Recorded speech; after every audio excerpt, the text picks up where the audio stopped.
लोग, संसार के मलिन जीव, कलिमल ग्रसित प्राणी, भेड़ बकरी चराने वाले जैसे लोग भगवान नाम हीरा है, उसकी कीमत नहीं जानते। उसका कई बार जैसे तैसे प्रयोग भी कर देते हैं। सामान्य परिस्थिति में भी नाम की शक्ति लगा देते हैं। लेकिन श्री गोस्वामी तुलसीदास जी, श्री कबीरदास जी, श्री रैदास जी,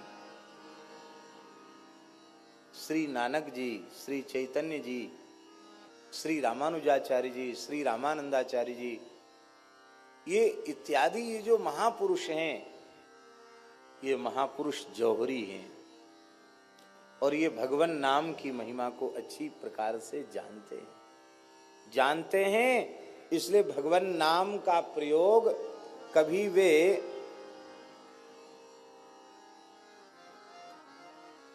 सामान्य परिस्थितियों में वे भगवान नाम का प्रयोग नहीं करते हैं, क्योंकि भगवान नाम की महिमा क्या है ये वे महापुरुष जानते हैं। एक बात हम आपको निवेदन करें,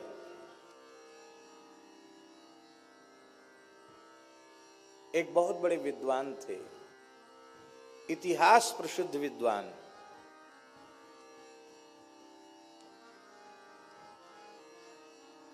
महापंडित श्री पद्मनाभाचार्य जी।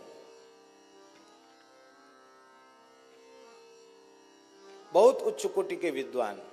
सुना जाता है उनके बारे में, उनको भगवती सरस्वती का दर्शन हुआ था और सरस्वती ने उन्हें वर दिया था कि संपूर्ण शास्त्रों को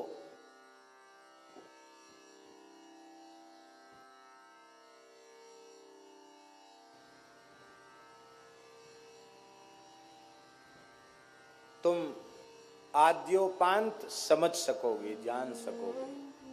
शास्त्रार्थ में तुम्हारा कोई प्रतिद्वंदी धरती पर नहीं होगा।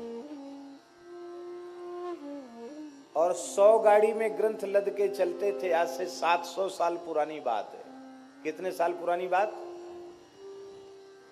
100 गाड़ियों में ग्रंथ लद के चलते थे उनके। जिस पंडित को शास्त्रार्थ में हरा देते थे उसके ग्रंथ छीन लेते थे।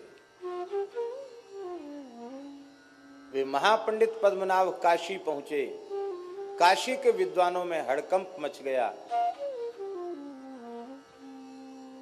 इतना बड़ा विद्वान, समस्त शास्त्रों का समर्थ वक्ता, विद्वान, भगवान के सप्तपुरी में विग्रह में वाराणसी भगवान की नासिका है। नाक माने इज्जत होती है, प्रतिष्ठा। ज्ञानियों की नगरी, विद्वानों की नगरी, विद्या की नगरी काशी भगवान की नाक है। काशी के विद्वान घबराए, हम लोग एक एक विषय के पंडित हैं, वे समस्त शास्त्रों का पंडित है, सरस्वती का वर इससे प्राप्त है। कहीं ऐसा न हो कि हम लोग हार जाएं तो काशी की नाक कट जाए।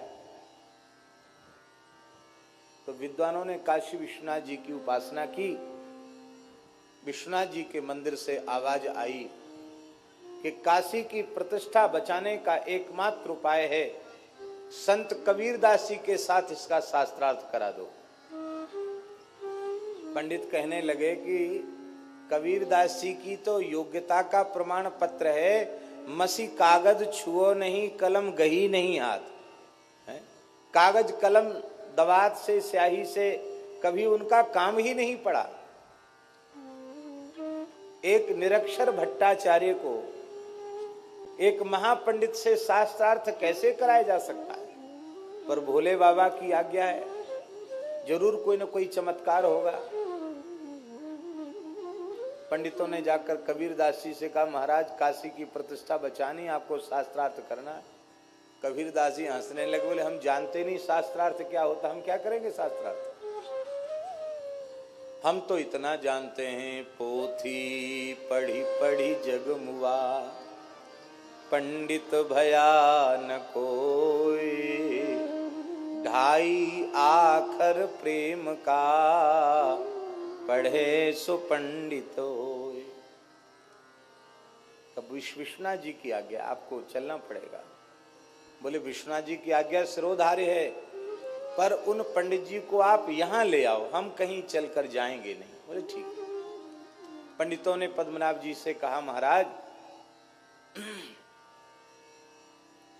काशी विद्वानों की नगरी है, एक एक करके अलग अलग शास्त्रार्थ करोगे, बरसों लग जाएंगे। एक हमारे यहाँ के महान संत हैं कबीरदास जी, वे विजयी होते हैं तो काशी की विजय है, और वो पराजित होते हैं तो काशी की पराजय है। हम सब पंडित विजय पत्र लिख देंगे आपको। बोले ये तो बहुत अच्छी बात है, आपको चलकर शास्त्रार्थ करना पड़ेगा। महापंडित पद्मनाभाचार्य संत कबीरदास जी के निकट आए, और शास्त्रार्थ में कोई प्रश्न पूछा जाता, उसका उत्तर होता है। पंडित कहते थे कि पहले तुम पूछो। कबीरदास जी कहते मेरे भीतर प्रश्न ही नहीं तो पूछें क्या, हमारे तो सारा समाधान पहले से हो रखा है। पूछे वो जिसको समाधान न हो, हमें तो समाधान राम जी की दया से हो गया, तो हम क्या पूछें। पर पंडित को लगता था कि मैं इतना बड़ा पंडित एक अनपढ़ से पूछूं, ये मेरी बेइज्जती है। इसलिए उन्होंने कहा महाराज आप ही पूछिए। कबीर जी ने कहा अपने संबंध में तो मेरा कोई प्रश्न है ही नहीं, हम आपसे आपके संबंध में पूछ रहे हैं। हाँ महाराज जरूर पूछिए। महाराज चतुराई से पंडिताई से उत्तर मत देना, जैसे सीधे साधी भाव से आप उत्तर देना, उसी कक्षा में बैठकर उत्तर देना। नहीं, पंडित लोग बहुत बात बनाना जानते हैं।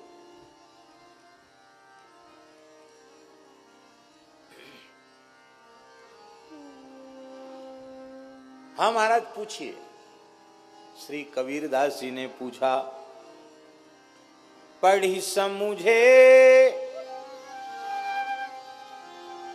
पढ़ी समझे या समझी पढ़े, अहो कहो द्विज राय, सुन कबीर की बेन को, पंडित गयो चकराय। तत्वज्ञानी संत कबीर की वाणी विचित्र।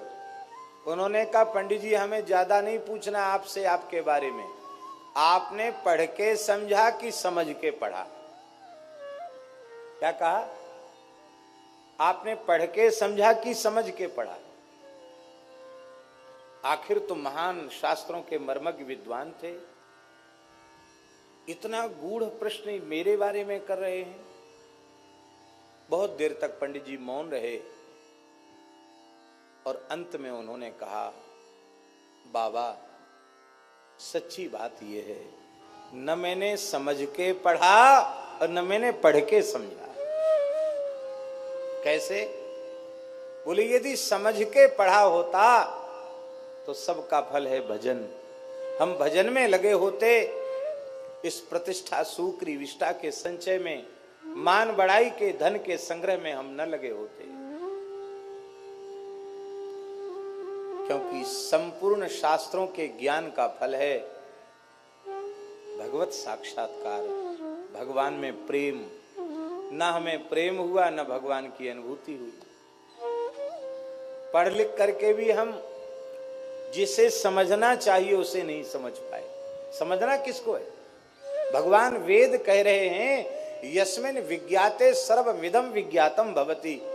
उस एक तत्व के बोध से सबका बोध हो जाता। भगवान को जान लिया तो सबको जान लिया, और सब कुछ जान लिया, भगवान को नहीं जाना तो कुछ नहीं जाना।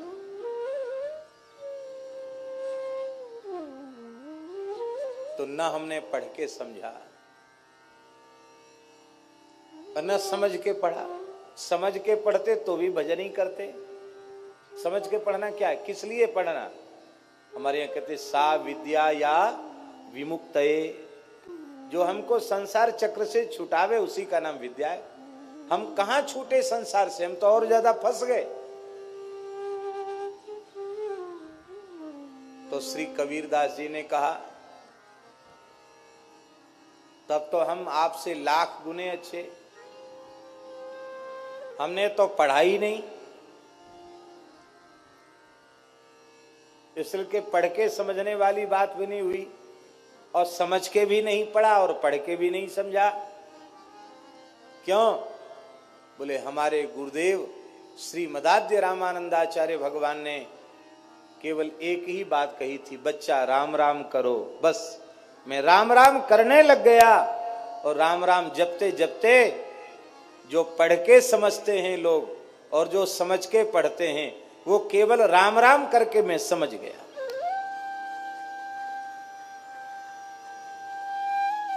और श्री कबीरदास जी कहते हैं, राम नाम के पट तरे दैवे को कछु नाहि, क्या ले गुरु संतोषिए होंस रही मन मान।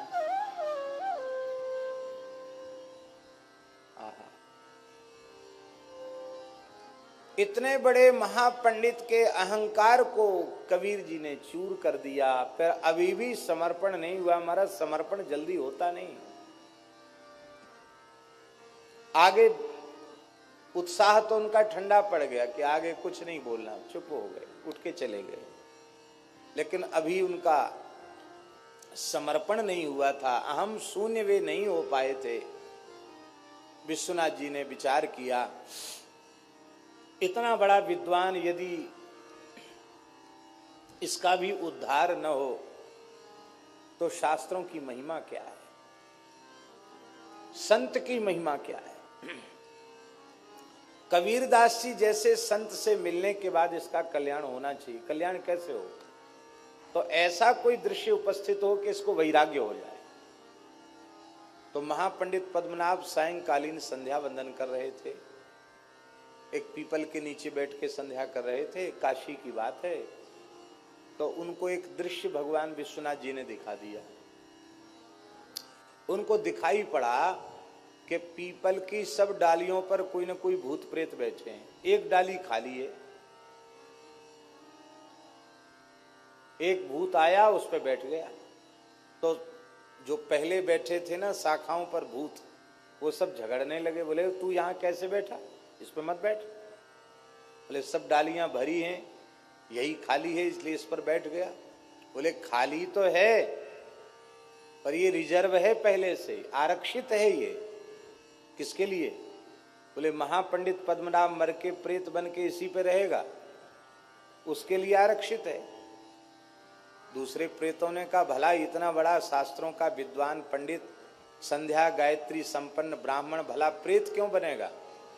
तो एक वृद्ध प्रेत बोला तुमको पता नहीं है, जो ब्राह्मणों को गुरुम तुम कृत्य हूं कृत्य विप्रम निर्जित्य वादतः, भगवान महर्षि मनु ने लिखा है, मनु जी ने कहा है, जो गुरुजनों को अपने से बड़ों को तू करके हूं करके अपमानित करता है, उत्तर देता है, और ब्राह्मणों को शास्त्रार्थ में पराजित करके उनका अपमान करता है, उसे पिशाच की योनि, भूत प्रेत की योनि में जाना पड़ता है। तुमने नहीं पढ़ा है?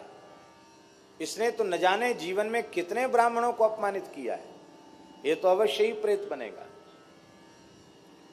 तब एक प्रेत बोला इतना बड़ा पंडित प्रेत बने ये अच्छी बात नहीं, हम लोग अनुभव कर रहे हैं प्रेत योनि कितनी दुखदाई है, ये बच सकता है क्या? बोले हाँ बच सकता है। ये यदि अहंकार शून्य होकर संत कबीरदास जी के चरण पकड़ ले तो बच सकता, नहीं तो नहीं बच सकता। अब तो महाराज दौड़े पद्मनाभ जी और कबीरदास जी के चरणों में पड़ गए। बोले महाराज अब आप कृपा करके हमें अपनाइए, मेरी रक्षा कीजिए, मेरा उद्धार कीजिए। कबीरदास जी ने कहा अब तक जितना पढ़े लिखे थे सब गंगा जी में बहा के आओ। मने कोरे कागज पे न लिखा जाएगा, कागज पहले से भरा हुआ है, लिखोगे क्या? शास्त्र का अहंकार भी एक अहंकार होता है, विद्या का अहंकार भी अहंकार होता है, उसको धो करके आओ। स्नान करके गंगा जी में पद्मनाभ आए। बोले मैं एकदम कोरे कागज के जैसे होके आया हूं, कोरा घड़ा बन के आया हूं, रिक्त घट होकर के आया हूं।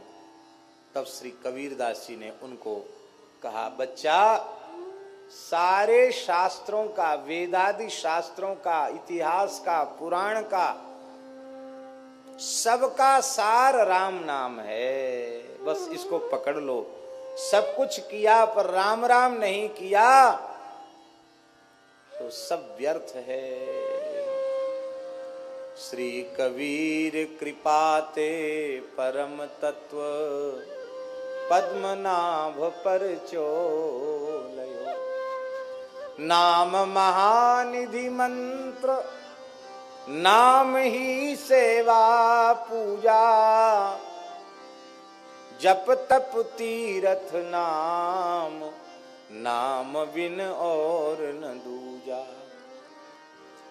नाम प्रीति नाम वैर, नाम कह नामी बोले। नाम अजामिल साखी, नाम भव बंधन खोले। नाम अधिक रघुनाथ ते, राम निकट हनुमत कयो। श्री कबीर कृपाते परम तत्व पद्मनाभ पर चोलयो। इतना बड़ा पंडित सब छोड़ के राम राम करने लग गया और राम राम करते करते पद्मनाभ जी सिद्ध हो गए। प्रतिदिन सत्संग एवं दर्शन के लिए श्री महाराज जी के ऑफिशियल चैनल को जरूर सब्सक्राइब करें।